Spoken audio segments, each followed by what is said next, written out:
సత్యసాయి సేవా సంస్థల ఆధ్యాత్మిక సమన్వయకర్త.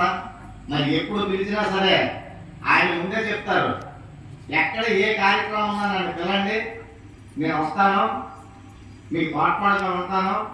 స్వామి తాలూకా సందేశాన్ని ఈవేళ స్వామి చెప్పారు, ఇంటింటికి కాదు ఇంచించికి స్వామి వైభవాన్ని, స్వామి సందేశాన్ని ఇంచించికి అందించాలి. మనందరం కూడా ఆ ఉద్యమంలో మనందరం కూడా పాల్పంచుకోవాలని మీకందరికీ కూడా హృదయపూర్వకంగా నమస్కరిస్తూ భజనలు చేయండి.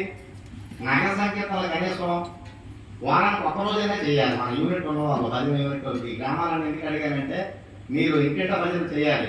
1,00,000 గృహాల సంకీర్తన మహాయజ్ఞం ఇప్పుడు జరుగుతుంది. ఇంటింట భజన చేయాలి. ఇంట్లో భజన చేశారంటే మనకు ఆ ఇంట్లో ఉన్న పేర్లో పోతాయి, కలుషం వస్తుంది, అంతా కూడా పరిశుభ్రం అవుతుంది. ఇంట్లో భజన చేయాలి, నగర సంకీర్తన చేయాలి, బాల వికాసాలు పెట్టాలి ప్రతి గ్రామంలో కూడా.